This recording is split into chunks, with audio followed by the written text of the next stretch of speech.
हर रोज एक नई कहानी देखने के लिए चैनल को सब्सक्राइब करें और बेल आइकन दबाना ना भूलें।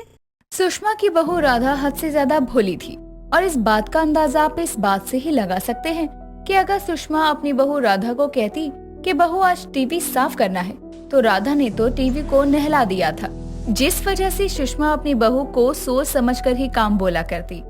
एक रोज राधा काम कर रही थी, तभी सुषमा राधा से कहती है, बहू अब तक तेरा काम नहीं हुआ, कब से लगी पड़ी है।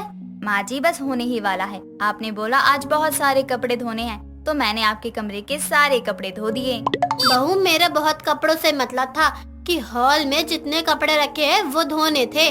इन कपड़ों को कल ही मैंने धोया था। माँ जी मुझे क्या पता था कि आपने किन कपड़ों की बात की है। अब सुषमा भी क्या कर सकती थी। राधा के भोलेपन पर सुषमा को गुस्सा भले ही आता हो, लेकिन वो राधा से प्यार भी बहुत करती थी। घर से कहीं भी बाहर नहीं जाने देती थी, क्योंकि राधा को जितना कहा जाए वो उतना ही करती थी। अब देर शाम विमला का सुषमा के घर आना होता है और वो आते ही राधा को देखकर सुषमा से कहती है, सुषमा तेरी बहू कैसी हो गई है। सच में इसे देखती हूँ तो मुझे बहुत दया आती है इस पर। अब क्या कर सकते हैं, भगवान को जो मंजूर था वही हुआ। मुझसे मेरा बेटा छीन लिया ऊपर वाले ने और इसे मेरे सहारे छोड़ दिया। एक बेटा इस दुनिया को छोड़कर जा चुका है और दूसरा है कि अब याद भी नहीं करता। सुषमा रोते नहीं, भगवान जी की मर्जी को कौन टाल सकता है। रोना तो मुझे इस दिन के लिए आ रहा है। अभी राधा की क्या उम्र है, 25 साल की उम्र में बेचारी का सुहाग उजड़ गया। तू बुरा ना मान तो एक बात कहूँ, अभी राधा की उम्र ही क्या है, ये अपनी पूरी जिंदगी शुरू कर सकती है दोबारा से। इसकी शादी करवा दे। लेकिन लोग क्या कहेंगे, अपने बेटे के मरने के बाद अपनी बहू के हाथ पीले कर रही हूँ मैं। कौन से लोग और कौन है ये लोग? सुषमा, जो तेरे दुखों में तेरा हाल चाल लेने नहीं आते तो उनकी बातें कर रही है। तेरी बात में दम तो लग रहा है, लेकिन मैं रिश्तेदारों को क्या कहूँगी। ये सब सोचना छोड़ और राधा के लिए एक अच्छा सा लड़का ढूंढ और इसकी शादी करा दे। जिंदगी भर क्या विधवा बनकर जिंदगी काटेगी अपनी। अब सुषमा को विमला की बात सोचने पर मजबूर कर देती है, लेकिन उससे पहले सुषमा अपनी बहू को थोड़ा तेज तराक देखना चाहती थी, जिसलिए वो अपनी बहू से एक रोज कहती है, बहू घर का काम हो गया तो मार्केट से सब्जी ले आ और ताजी सब्जी लेकर आइयो। ठीक है माँ जी, पास वाले मार्केट जाना है ना। सुषमा राधा को इतना बोल देती है, लेकिन राधा ना तो अपनी सास से पैसे मांगती है और ना ही थैला लेती है और मार्केट निकल पड़ती है। अब सुषमा ये देखकर अपना सर पीट लेती है और खुद से कहते हुए अपनी बहू के पीछे पीछे जाती है, बहू कितनी भोली है रे तू। रुक, मैं आती हूँ। तेरे जैसे भोले लोगों का मतलब ही दुनिया अच्छे से फायदा उठाना जानती है। इतना कहने के बाद सुषमा भी अपनी बहू के पीछे पीछे निकल पड़ती है। और अब जब राधा मार्केट पहुँचती है तो वो एक सब्जी वाले से कहती है, भैया ये थैला मुझे दे दो, सब्जी लेनी है। मैं थैला तो लाई नहीं, मुझे याद अभी अभी आया है। कहा मैडम, आप भी ऐसे ही सबको थैला देता फिरूंगा तो बेच ली मैंने सब्जियां, ये लो। अरे मैडम ये क्या कर रही हैं आप, मुझे बताइए, मैं तोल के देता हूँ आपको सब्जियां। अरे आप क्यों तोल कर दोगे सब्जी, मैं खुद ही ले लूंगी। अरे आप तो बड़े ही बदतमीज हैं, मेरी सारी सब्जी पलट दी। आप होते कौन हो ऐसा करने वाले? हम कौन हैं? अरे मैडम हम सब्जी वाले हैं, जिसके ठेले से आप सब्जी उठाई जा रही हैं। अब राधा और सब्जी वाले के बीच बहस होने लगती है। तभी सुषमा वहाँ पहुँच जाती है और जैसे तैसे अपनी बहू को वहाँ से लेकर घर आती है और अपनी बहू से कहती है, बहू बहू तू कितनी भोली है। तुझे कितनी बार कहा है आसपास की चीजें सुन और समझा कर। आज मैंने तुझे सब्जी लेने भेजा और तू है कि बिना पैसों की सब्जी लेने पहुँच गई। लेकिन माँ जी आपने ये नहीं कहा था ना कि पैसों से सब्जियाँ लाना है। आपने तो कहा था जा बहू मार्केट से सब्जियाँ ले आ। मैं तो चली गई।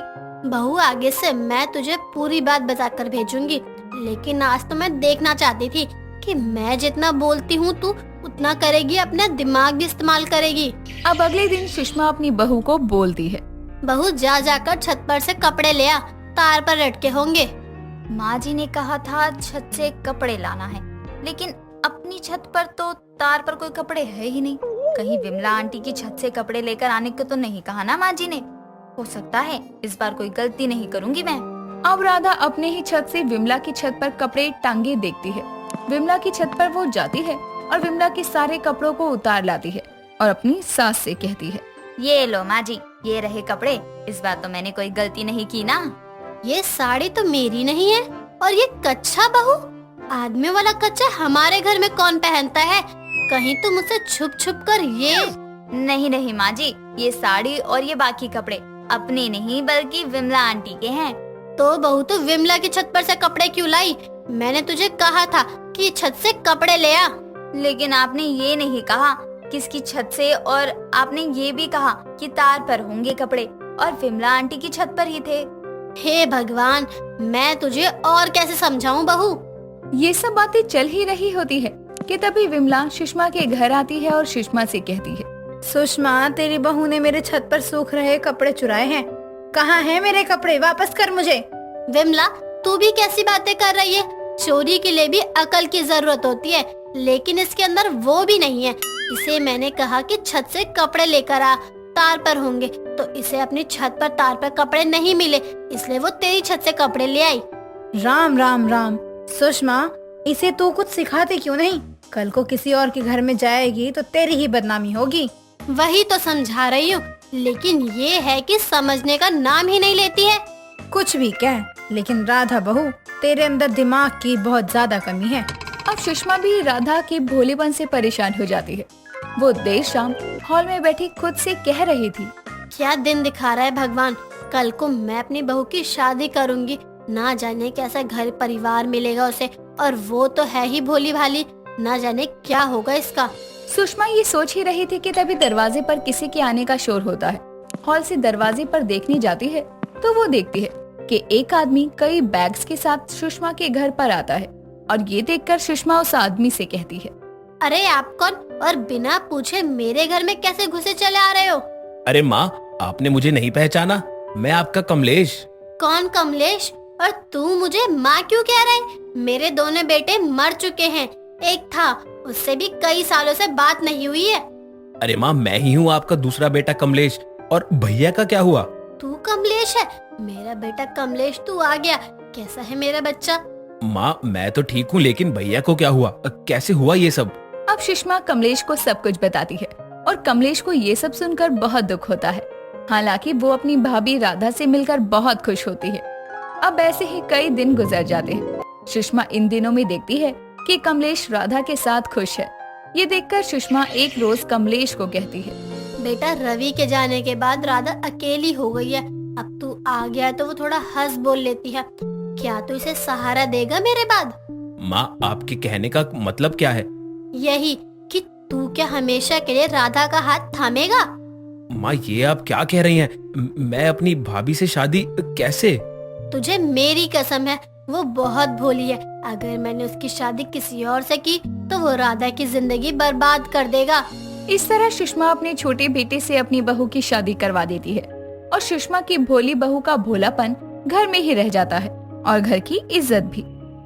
नितिशा को सिंपल रहना बहुत पसंद था, जिसके चलते उसने ना तो अपने कानों में कभी इयररिंग्स पहने, और नाक में कुछ पहनना तो भूल ही जाओ, क्योंकि उसने कभी नाक ही नहीं छिदवाई। लेकिन एक शाम उसकी माँ माधुरी उसको आवाज लगाकर बोलती है, अरे नितिशा, जल्दी नीचे आ, काम है तेरे से जरूरी। अपनी माँ की बात सुनकर नितिशा जल्दी से भागकर नीचे आती है और उससे बोलती है, क्या हुआ माँ, क्यों चिल्ला चिल्ला कर मुझे याद कर रही हो? जरा मेरे साथ सुनार की दुकान तक चल, बहुत जरूरी काम है। ठीक है, चलो। नितिशा अपनी माँ के साथ पास की सुनार की दुकान पर जाती है, जहाँ जाकर माधुरी नितिशा को कुर्सी पर बैठाकर उसके दोनों हाथ पकड़ लेती है। ये देखकर नितिशा बोलती है, ये क्या कर रही हो माँ, मैं कहीं भाग थोड़ी ना रही हूँ। अभी भागी नहीं है, लेकिन भागना शुरू करेगी, इसलिए पकड़ा है। हाँ भैया, जल्दी से करो इसकी नाक में छेद। क्या माँ, पागल हो गए हो क्या? नहीं बात छोड़ो, छोड़ो मुझे, जाने दो। बिल्कुल नहीं, तूने खुद से तो करवाना नहीं था ये काम, इसलिए मुझे ऐसे धोखे से करवाना पड़ा। कल को तेरी शादी होगी तो क्या उस समय करवाएगी ये सब? माँ नहीं, प्लीज नहीं। माधुरी नितिशा की बात को नजरअंदाज करते हुए जबरदस्ती उसकी नाक में कोका डलवाकर उसकी नाक छिदवा ही देती है, जिसके बाद घर आकर नितिशा खुद के चेहरे को बार बार शीशे में देखकर रो रही होती है। कितना दर्द हो रहा है। आप मेरी सगी माँ नहीं हो, सौतेली माँ हो, वरना ऐसे कोई करता बताऊंगी कि नाक की जगह कान दर्द करेगा। चुपचाप जाकर सो जा, सुबह तक तो ये दर्द गायब हो जाएगा। बेचारी नितिशा दर्द को अपने साथ लिए कमरे में जाकर सो जाती है। अगली सुबह जब वो तैयार होकर कॉलेज जाती है तो वहाँ उसकी दोस्त निशा उसे देखकर कहती है, ओए होए, ये करिश्मा कैसे हुआ? तेरी नाक देख, इसमें एक कोका है। हाँ, और ये कांड मेरी माँ ने किया है। पता है, जबरदस्ती उन्होंने मेरी नाक में कोका डलवा दिया। सही तो है पागल, अब तो कम से कम अलग अलग कोका पहन पाएगी जो तेरे ऊपर बहुत जचेंगे। मेरे पास एक आइडिया है, क्यों ना हम कोके की शॉपिंग पर चले? नहीं यार, मुझे नहीं जाना, तू जा। मुझसे तो ये संभाला नहीं जा रहा है, इसके अलावा और क्या ही डालूंगी। चुप रहे और चल, बिना देखे ही मना कर रही है। निशा नितिशा को कॉलेज से शॉपिंग के लिए बड़ी मार्केट में ले जाती है, जहां दोनों कई दुकानों पर बड़े बड़े और अलग अलग डिजाइन के कोके देखती है, जिनको देखकर तो नितिशा का भी मन उनको लेने को करता है। और वो एक दुकान पर जाकर दुकान वाले से बड़े बड़े कोके देखकर बोलती है, भैया, बड़े वाले कोके कितने के हैं? मैडम, एक 50 का, और अगर 4 का सेट लोगी तो 150 का लगा दूंगा। वाह, सही है नितिशा, ले ले। नितिशा को भी कोके पसंद आते हैं और वो उनको खरीद लेती है और घर जाकर अपनी नाक में से सिंपल सा कोका निकालकर अपना लाया नया और बड़ा कोका डालने की कोशिश करती है, लेकिन उसकी नाक दर्द करने लगती है। ये देखकर माधुरी वहाँ आकर बोलती है, ये देखो, कल तक तो मैडम नाक छिदवाना ही नहीं चाहती थी और आज उसके लिए कोका ले आई, लेकिन अभी ये इतना बड़ा कोका डालेगी तो तेरी नाक में दर्द होगा। कोई नहीं, रहने दो।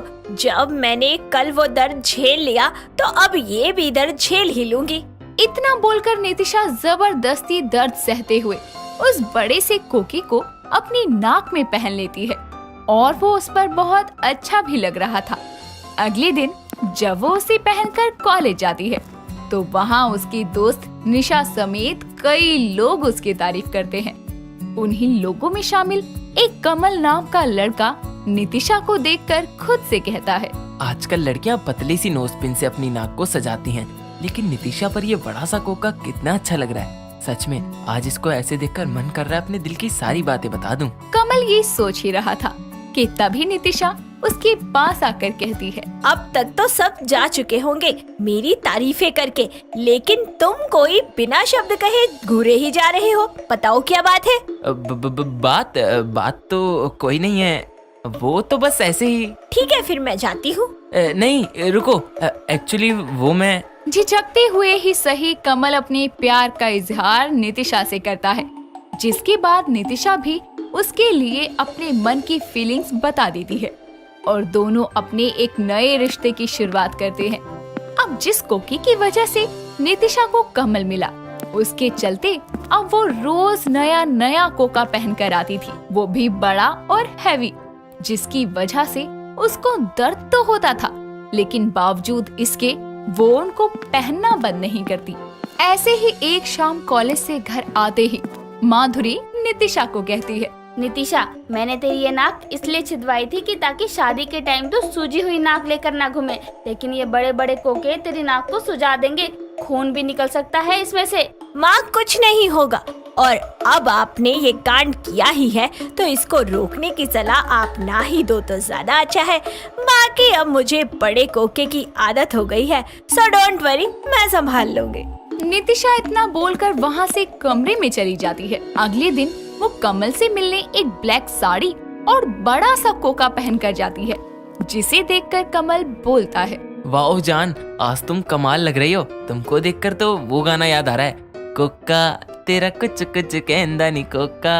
अरे बस बस, अब इतनी खास भी नहीं लग रही मैं जितना तुम कह रहे हो। नहीं, सच में तुम पर ये बड़े कोके बहुत बहुत बहुत अच्छे लगते हैं। सच में किसी अप्सरा से कम नहीं लगती। वैसे मैं भी तुम्हारे लिए कुछ लाया हूँ। क्या? दिखाओ ना। कमल बेहद ही सुंदर सुंदर कोके के सेट लाकर नितिशा को देता है और उसे बोलता है, ये लो, ये मैंने खास अपने हिसाब के डिजाइन से बनवाए हैं, इसीलिए इनको पहनना जरूर। कुछ ही दिनों में मैं अपने घर बात करके तुम्हारे घर रिश्ता भेजूंगा, तब इसको पहनकर मेरी माँ के सामने आना, बहुत अच्छी लगोगी। ठीक है, जैसा आपका हुक्म। वैसे ये सच में बड़ा खूबसूरत है। दोनों आपस में बातें करके वहाँ से अपने अपने घर के लिए निकल जाते हैं। लेकिन नितिशा जब अपने घर पहुँचने वाली होती है तो सामने से अचानक एक आदमी उसकी तरफ भागता आता है और उसे टकरा जाता है, जिसके कारण नितिशा का खुद का ही हाथ उसकी अपनी नाक पर लगने से उसमें से खून निकलने लगता है। ये देखकर वो जल्दी से डॉक्टर के पास जाती है, जो उसकी नाक से कोका निकालकर उसको दोबारा पहनने से मना कर देता है। ये सुनकर नितिशा अपने मन में कहती है, कमल कुछ दिनों में अपनी माँ के साथ मुझे देखने आने वाला है। ऐसे में मुझे अगर वो बिना कोके के देखेगा तो उसे बुरा लगेगा। नितिशा ऐसा सोचते हुए घर चली जाती है और 1-2 दिनों तक तो वो कोका नहीं पहनती और अपनी नाक का दर्द अपनी माँ से भी छुपाती है।